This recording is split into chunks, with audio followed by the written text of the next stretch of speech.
Da bir ara vermiş olalım. Senden bir parça dinleyelim. Tabii abi. Bir türkü dinleyelim.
Sensiz sağır ve dilsiz, anlamsız boş mecalsiz, dal kokulu sevgilim, benim mahcubiyetim. Sensiz sağır ve dilsiz, anlamsız boş mecalsiz, dal kokulu sevgilim, benim mahcubiyetim. Geceler sabah olmaz, günler geçmez yaşanmaz. Senden ayrı kalsam da sevdaya yasak olmaz, sevdaya yasak olmaz.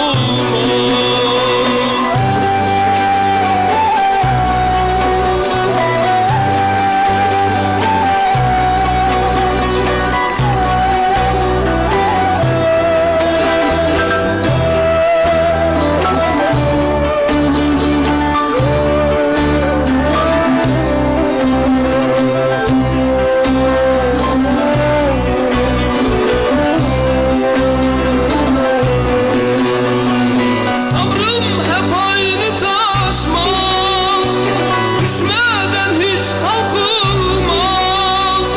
Biz de mağlup olduk ya, kimse yanmaz ağlamaz. Biz de mağlup olduk ya, eller yanmaz ağlamaz.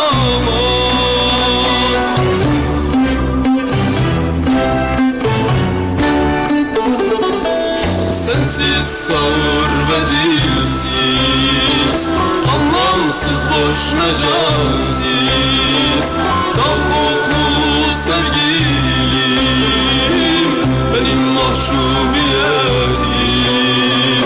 Sensiz sağır ve dilsiz, anlamsız boş mecalsiz, dal kokulu sevdaya yasak olmaz, sevdaya yasak olmaz.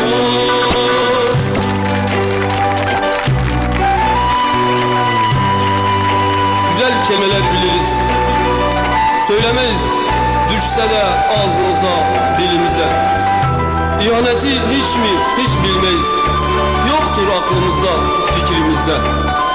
Sevdaya yasak olmaz, sevda türküsüz olmaz.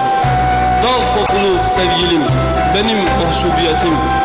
Senden ayrı kalsam da, ben uzaklarda olsam da, hep senden uzaklarda olsam da, sevdaya yasak olmaz, sevdaya yasak olmaz.